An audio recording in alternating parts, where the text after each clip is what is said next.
Boa noite a todos. A casa está de parabéns por este novo espaço, pelas conquistas que estão fazendo, ampliando os espaços, que são a conquista da doutrina espírita. O colega acabou de sair fazendo divulgação, também trabalhando.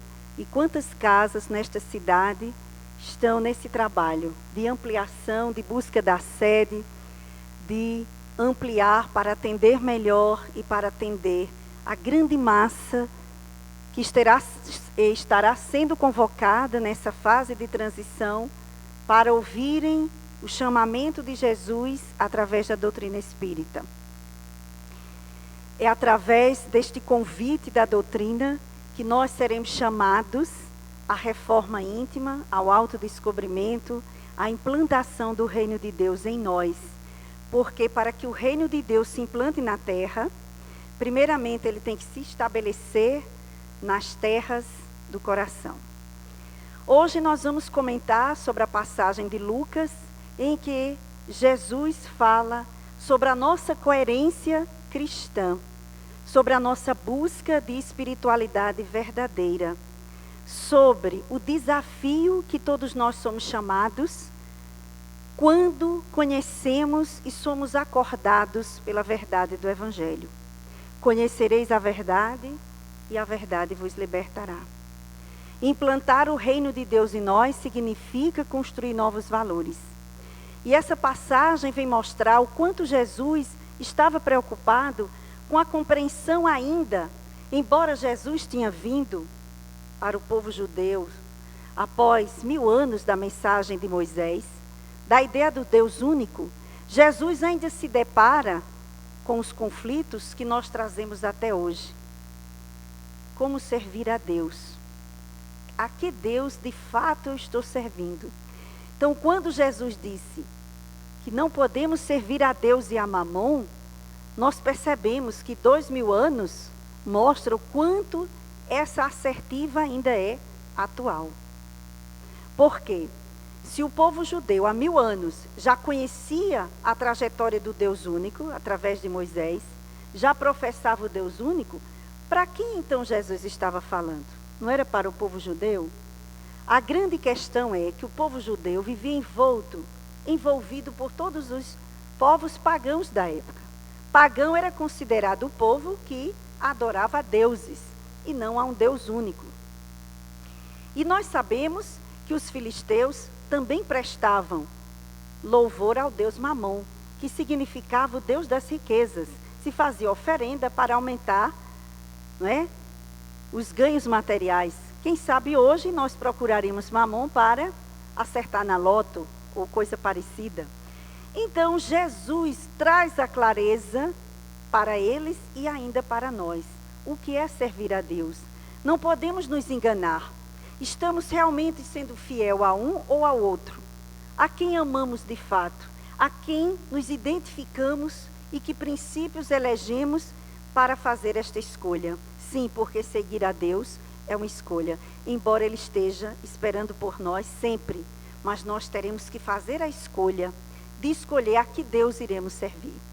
Na parábola e no capítulo, vocês vão ver que se fala muito da riqueza material, porque ela simboliza o dinheiro, as posses, e por outro lado, a grande ilusão a que nós somos chamados, pela nossa evolução, a passar por essas provações. Sim, porque a riqueza, quanto a pobreza, são provações para o espírito. Então Jesus é chamado por um jovem que diz: mestre, diz que é um moço, o que eu faço para ganhar a vida eterna? Jesus olha para ele e diz: siga os mandamentos. Sim, mas que mandamentos? Quais são? Jesus repete os mandamentos. E ele diz: mestre, desde a minha juventude que eu sigo. O que me falta ainda? Aí ele perguntou, não é? Jesus ia ter que dizer. Jesus olha para aquele jovem mais detalhadamente e observa, realmente ele segue. Mas tinha alguma coisa ainda que o prendia ao mundo material. Jesus olha para ele e diz: vai, vende tudo o que tens. Ele não disse que era rico, que tinha propriedades, mas o mestre sabia. Vai, vende tudo o que tens, dá-o aos pobres e depois vem e segue-me. O jovem saiu triste porque era dono de muitos haveres. E Jesus aproveita e dirige aos apóstolos e diz: o quanto a riqueza material envolve-nos e nos impede de enxergar os valores da alma. E é por isso que ele faz aquela sentença dizendo que é mais fácil um camelo passar por um buraco de uma agulha, e nós sabemos que é a linha feita de camelo, mas mesmo assim uma linha muito grossa, que dificilmente ela passaria num buraco de uma agulha. Ou seja, exagerando para um camelo ou a linha, o resultado da metáfora é praticamente o mesmo. É difícil. Por que essa dificuldade toda? Por que será que as coisas do mundo material cegam tanto a nossa alma e nos impedem de enxergarmos o ser imortal, espiritual que somos? Porque as posses materiais anestesiam os sentidos, nos dão a ilusão de felicidade, de menos problema. Inclusive a gente acha que tendo muito dinheiro nem vai morrer. Não, a gente vai para o mundo e acha o melhor médico, o melhor hospital, e a gente escapa. É capaz de pensarmos até assim. Porque na nossa sociedade, ainda pautada numa visão materialista, de que não somos eternos, mas precisamos viver bem, bem-estar, está muito associado à questão material. Essa visão deturpa as nossas buscas. E é por isso que Kardec, na introdução do Livro dos Espíritos, ele vai dizer que a grande missão do Espiritismo é combater o materialismo da nossa sociedade, da nossa civilização. Ele usa o termo civilização, que é muito mais abrangente. E o que é que quer dizer isso? Combater o materialismo. Se não somos convictos de que somos espíritos eternos, então vamos confundir as buscas, vamos confundir o caminho, podemos nos envolver no percurso e entrar ou tomar o bonde errado, como a gente diz na gíria. O que é que significa essa ilusão do mundo material? Veja como nós pensamos. Fulano está bem? Ah, está ótimo. Passou no concurso de desembargador. Está muito bem. Fulano está bem? Tá, passou no concurso de juiz. Ninguém diz, fulano está bem, passou no concurso de professor de escola pública. Por quê? Porque a nossa concepção de estar bem é ainda material. Não importa se o sujeito está sozinho, abandonado, cheio de doença, o que for, problemas, vícios. Nós, em geral, associamos o bem-estar à situação social. O Evangelho tem uma passagem muito interessante, que ele diz: quando é que nós vamos aprender a valorizar as pessoas, não pelo que elas têm, como títulos ou bens, mas pelo que elas são. Aí ele diz assim: se chegar uma autoridade em algum ambiente que não tem assento, todo mundo se levanta e dá. Se chegar um trabalhador, um homem de bem, ele pode ficar em pé. Ele pode estar cansado, ter trabalhado o dia todo. Ninguém se lembra dele. Está lá no Evangelho. Mostrando como nós ainda temos dificuldade de entender o que significa buscar o reino de Deus, que comparando, Jesus vai mostrar que as riquezas materiais iludem. Então, na proposta do servir a Deus e a Mamon, Mamon significa aí não só o dinheiro, mas todas as coisas do mundo que deturpam a nossa visão, que impedem com que enxerguemos o caminho certo, que atrapalham as nossas escolhas e que faz com que nós construamos muito mais sofrimento por conta disso. Então, a riqueza do mundo material, ela é perecível. A riqueza do reino de Deus não se destrói, é imperecível. Por isso que Jesus diz: acumulai tesouros na terra, onde a traça e a ferrugem não consomem e os ladrões não roubam. De que reino e de que tesouro ele está falando? Das virtudes. Porque elas é que nos darão o alívio da consciência. A riqueza material é perecível. A riqueza material gera apego, sofrimento. A riqueza da alma espiritual gera desprendimento, gera bem-estar. Quem é rico materialmente pode ser rico também espiritualmente, desde que faça da riqueza e não seja escravo da riqueza. Faça dela um reino de luz.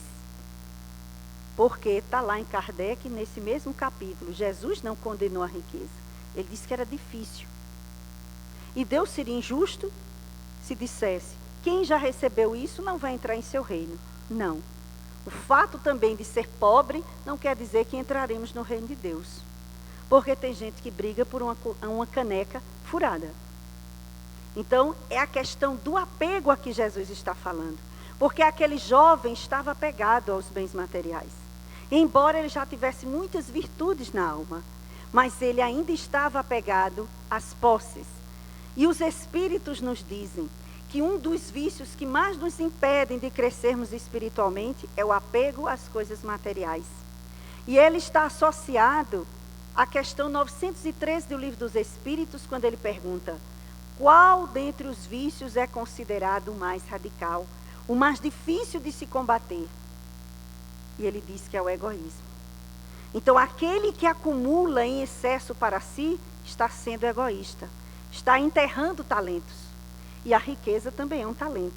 Então, saber usar a riqueza para construir valores, já é um grande crescimento espiritual.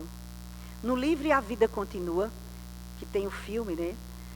Vocês vão encontrar a história lá de um senhor que começa a vida cometendo um crime, destruindo o amigo para casar com a esposa, para ficar com a namorada. Você já começa a achar a história, meu Deus do céu, que coisa horrorosa. Mas o sujeito passa o resto da vida, se arrepende, faz um percurso de escolhas diferentes, a ponto dele chegar a uma condição espiritual muito boa e material. E aí, quando o casal sabe, os dois, que ele está numa condição espiritual melhor, mas como é que pode? Esse sujeito acabou com a minha vida. E como é que ele está bem assim? Como é que ele mudou tanto? Aí o mentor espiritual começa a dizer, olha a vida dele. Há mais de 30 anos, o que ele vem construindo. Ele é um grande industrial. Olhe como é que ele trata os funcionários. O direito que eles têm a plano de saúde, a hora extra, a escola, assistência médica. E ele vai contar.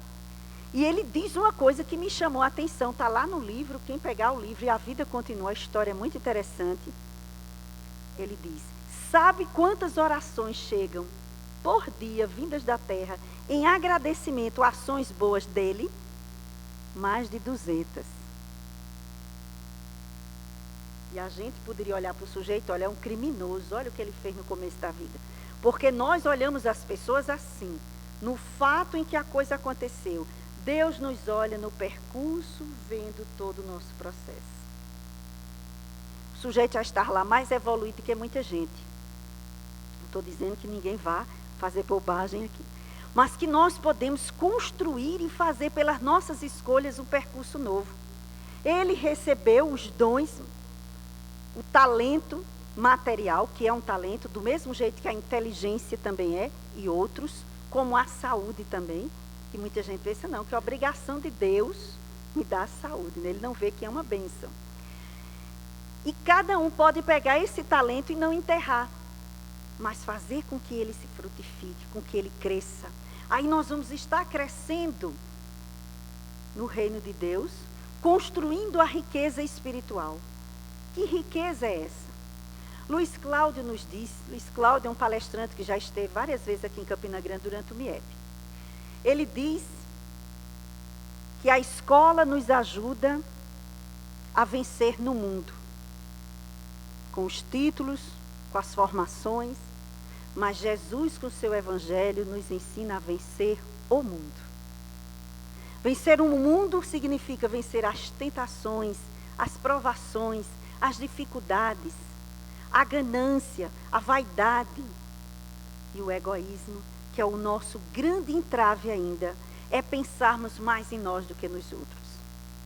Essa riqueza espiritual a que Jesus nos chama, sermos ricos de qualidades morais, de virtudes, de amor, de tolerância. Quantas virtudes precisamos adquirir? Será que estamos fazendo aqueles cursos de autodescobrimento? Será que estamos fazendo as nossas leituras reflexivas, de anotar num papelzinho escondido para ninguém ver, não é?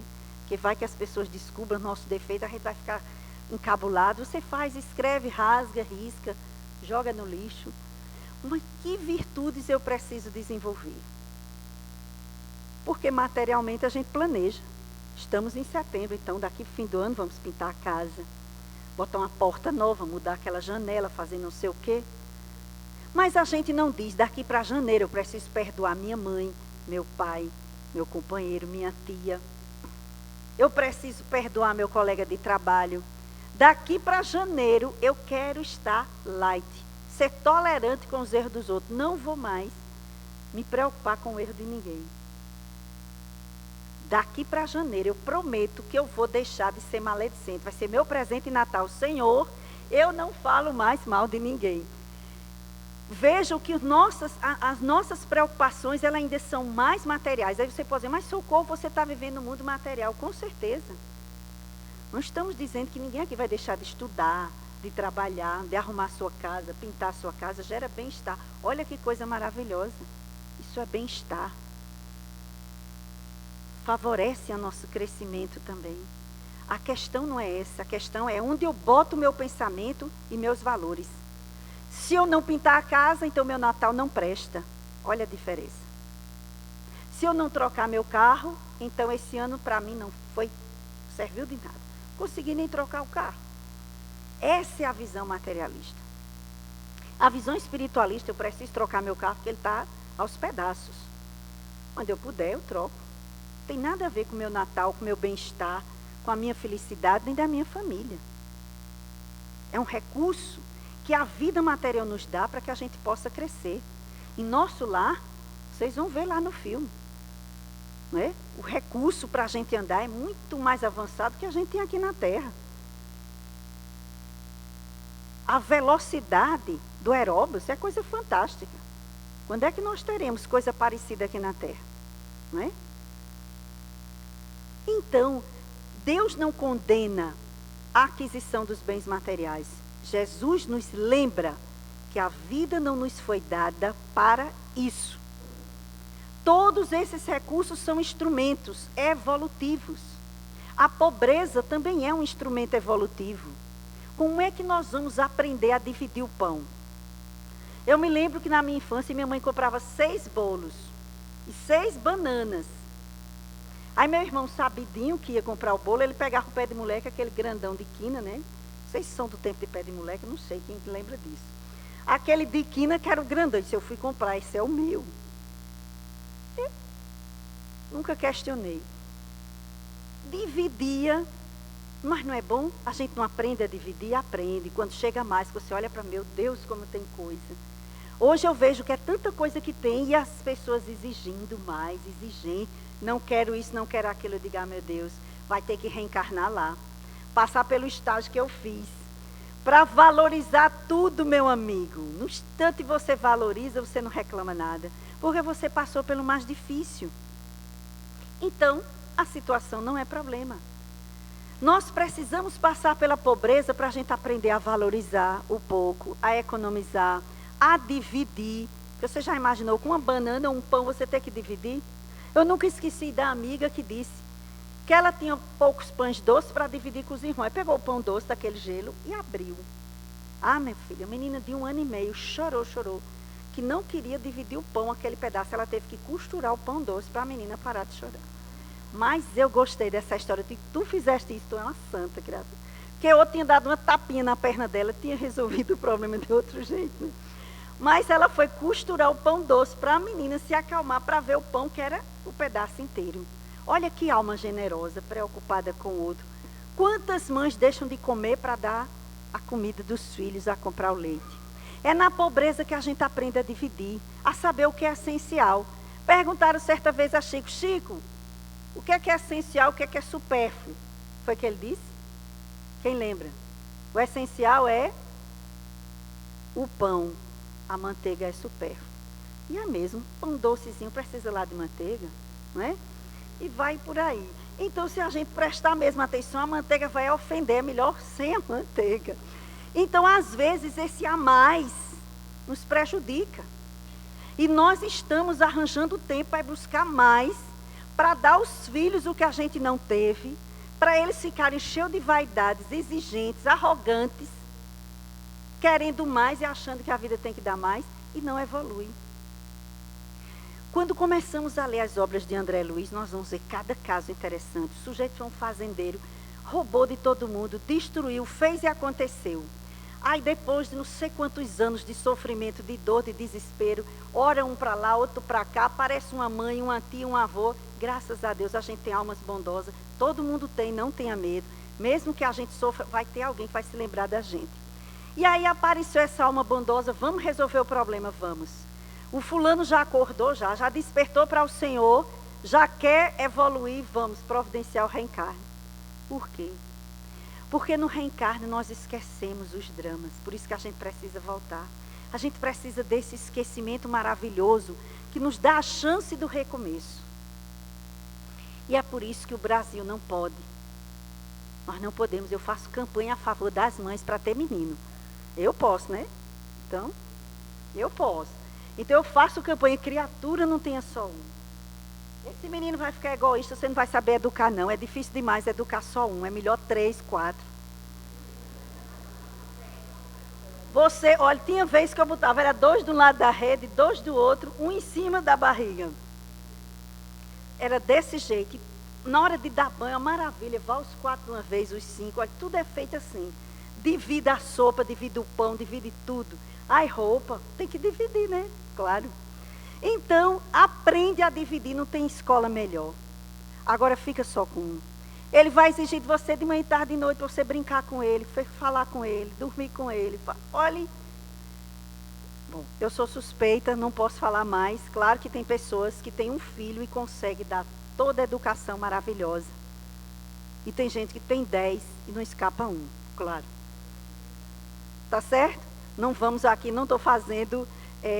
mas eu estou lembrando da missão do Brasil. Os espíritos dizem que o que tem de espírito ainda para reencarnar, vindo da Europa, nesse país, fora os que vêm de Alcione, com a missão de mudar esse planeta, vai ter mãe. Eu sei que eu tenho uma nora lá que disse que é 4, a outra disse que quer 4. Eu digo, estou animadinha, viu? Mas ninguém disse que quer ter 7. Eu digo, tudo bem, não vamos, que nem eu pensava em chegar tanto. Eu dizia 4, né? Mas aí a espiritualidade foi dizendo, minha filha, só tem esse não. Calma aí, que você prometeu mais. E foi me lembrando das promessas. Mas por que isso? O livro que Gorete citou, Brasil, Coração do Mundo, Pátria do Evangelho, nós temos uma missão para dar à humanidade de espiritualidade. E essa missão é a vinda de muitos médiuns para esse país. Por isso essa onda de fenômenos. Esses médiuns precisam se instruir nessa doutrina que nos fala da vida espiritual, porque Kardec diz, se o espiritismo não combater a materialidade, minha gente, acabou. Por quê? Os fenômenos, a reencarnação, a busca da evolução espiritual. Os espíritos nos mostram através das obras o quanto é importante buscar o reino de Deus. E o que é buscar o reino de Deus? É o reino da consciência tranquila, porque estamos buscando os valores espirituais. Porque estamos deixando tempo na nossa vida para o estudo do Evangelho, do Livro dos Espíritos, do autodescobrimento. Para 1 hora de atividade na casa espírita ou na instituição que você conheça. Mahatma Gandhi dizia que cada ser humano deveria dar pelo menos 2 horas por semana num trabalho voluntário para ele aprender mais a se humanizar. 2 horas por semana.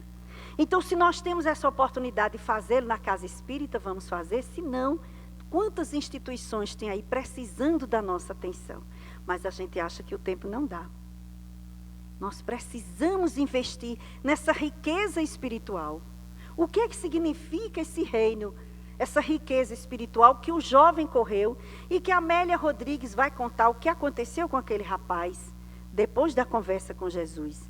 Realmente ele era um jovem que já tinha conquistado muitas virtudes, mas ele tinha o apego material. E ele tinha dito, ele tinha combinado uma corrida de bigas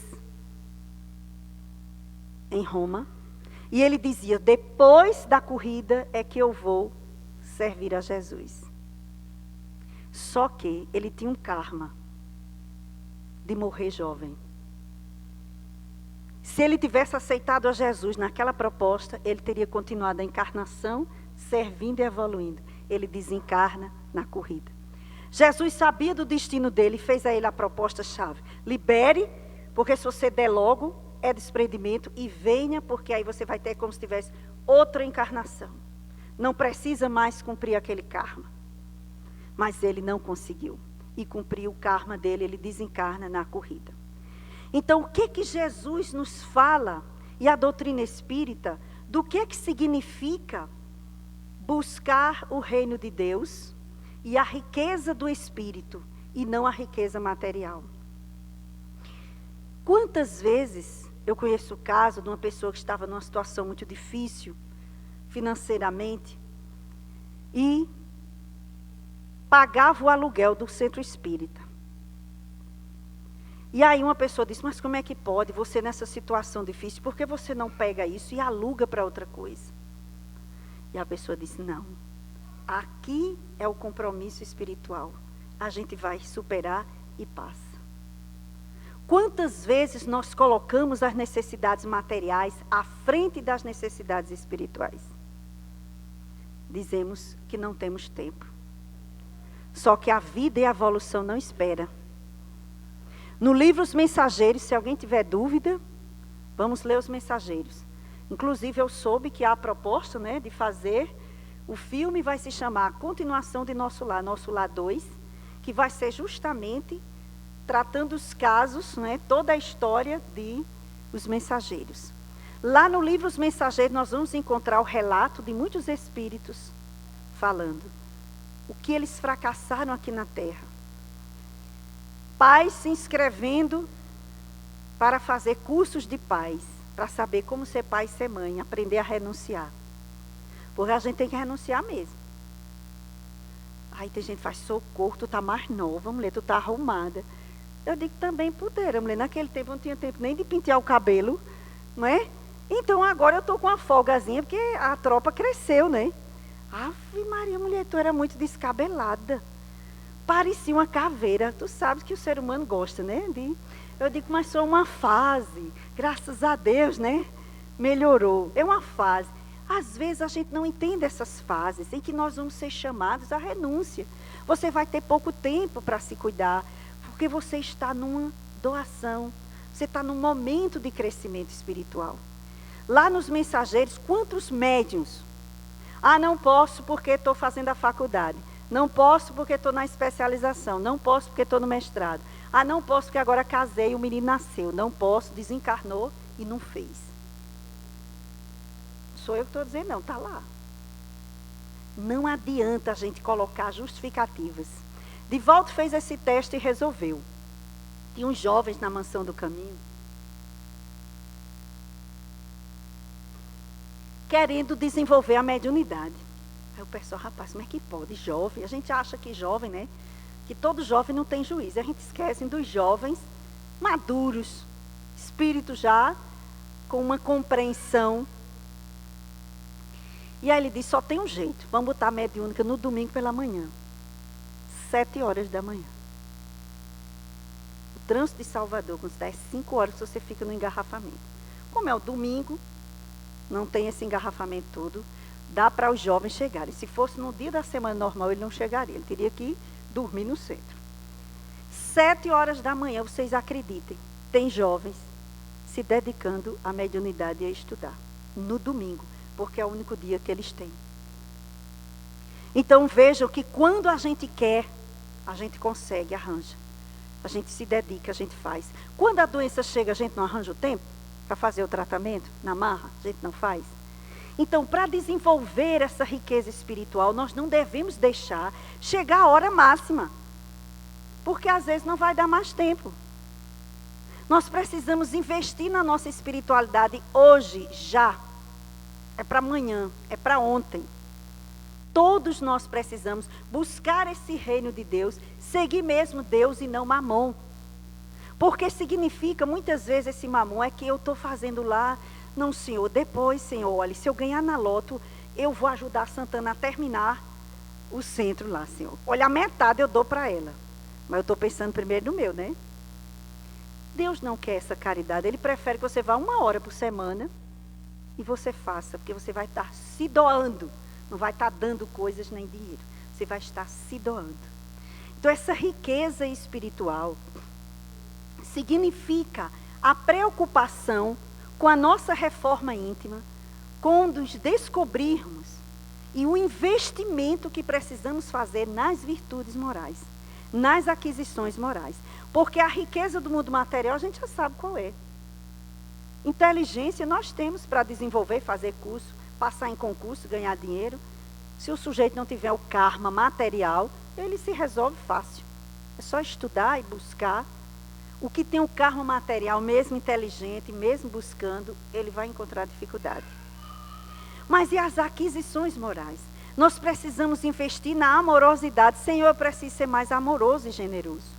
Eu não posso fazer o bem me sentindo mal. Porque a pessoa vai receber, mas eu não recebo a luz do que eu fiz. Eu não fiz. Eu não posso estar dentro de casa me sentindo mal com a minha família. O lar é o maior desafio que nós temos na nossa evolução espiritual. Porque os nossos maiores débitos estão ali. Os maiores laços estão lá. Então nós precisamos investir na amorosidade em família. Nós precisamos investir no evangelho no lar. Na espiritualização dos nossos membros familiares. Não só sou eu. Mas só eu que vou à casa espírita. Ninguém vai. Sim, mas eu estou no lar. Eu posso falar de coisas boas. Eu posso levar um filme bom. Eu posso, vez por outra, levar uma palestra. Um seminário. Eu posso fazer o evangelho no lar. Eu posso aproveitar cenas do dia a dia para educar meus filhos e meus familiares com boas orientações. Eu posso ler mensagens. Olha, a gente vai só fazer uma prece. Quando o pessoal está muito resistente, a gente pega só o livro Vida Feliz. Olha, é só uma prece. Vamos fazer só uma prece? Já é uma conquista. De uma precezinha que você fez, Joana disse que de um momento que você parou, você desconecta. Eles dizem que na casa espírita, no momento desse de palestra, se a gente se concentrar e pensar e se envolver com essa energia amorosa que a espiritualidade está aqui nos envolvendo, a gente é capaz de se desconectar de obsessões. E é por isso que eles aconselham que a reunião pública, o tratamento do passe tem que ser antecedido por uma reunião de evangelho. Que é para ela poder nos sensibilizar. André Luiz fala isso no livro Ação e Reação. A função dos palestrantes na casa espírita é ajudar as pessoas a se sensibilizarem para o evangelho de Jesus e a se desconectarem com o mal. Nós precisamos desconectar dos pensamentos negativos, de inveja, de intolerância, de raiva. Nós precisamos levar para o lar a energia amorosa. Você tem que amanhecer o dia e fazer uma oração dizendo: Senhor, me ajuda a servir a esse grupo. Me ajuda a conseguir atingir o coração do meu filho, o coração da minha filha, o coração da minha mãe, do meu esposo, do meu companheiro, seja de quem for. E se o nosso for o coração duro, Senhor, ajuda a amolece o meu coração, que ele está duro, Senhor. É humildade. Já é busca de aquisição. Então, nessa busca de espiritualização e do reino de Deus e das riquezas, nós devemos procurar a riqueza espiritual. Isso é o que está faltando hoje. Não levemos para os nossos lares, minha gente. Não deixem levar filmes de violência. Não deixem o lar se poluir com tanta coisa ruim que nós temos hoje na mídia. Com tanta coisa ruim que a gente pode permitir levar para os nossos lares. Mas isso não pode ser só lá na mídia. Eu também tenho que estar em mim com essa disposição amorosa, de gerar luz no outro, de estar disposto a servir, de não ficar intolerante, de não me indispor, de evitar as brigas e as discussões. Vamos fazer com que o nosso lar seja um ambiente de harmonia espiritual e tentar resolver os conflitos que lá chegam com a oração, com o tratamento espiritual. Vamos procurar um atendimento fraterno. Vamos descobrir o que a gente pode fazer para que o reino de Deus, para que as riquezas espirituais, os valores da alma cheguem. Porque depois nós não vamos ter a consciência nos cobrando. Eu devia ter feito isso, eu devia ter feito aquilo. Eu nunca esqueci de uma amiga que me deu o privilégio de ouvir o seu depoimento após o enterro de sua mãe. Ela pediu demissão de um emprego federal para cuidar de sua mãe. E ela chegou um dia e disse para mim: Paz, eu estou tranquila, porque eu fiz o que era possível fazer e o que eu devia fazer para cuidar da minha mãe. Na época, muita gente não me entendeu. Como é que pode você pedir demissão de um emprego federal para vir cuidar da sua mãe? Não tem outras pessoas? Tem, mas elas também têm outras coisas. E meu coração está me pedindo para fazer isso. Então, pais, eu quero lhe dizer que eu estou feliz porque eu cumpri. E eu chorando do outro lado disse: e eu lhe agradeço por você me escolher para ouvir isso. Porque isso não tem coisa melhor do que a consciência tranquila do dever cumprido. Essa é a maior riqueza que nós vamos levar conosco. Ninguém tira de você. É a consciência do dever cumprido. É investir nos valores eternos. Porque os outros, a traça e a ferrugem consomem e os ladrões roubam. E mesmo se não roubarem, a gente vai ter que deixar aqui. O que é que nós vamos levar conosco, meus irmãos e minhas irmãs? O que é que nós vamos levar? A paz, a amizade. Vocês não queiram saber como a gente precisa ter amigos.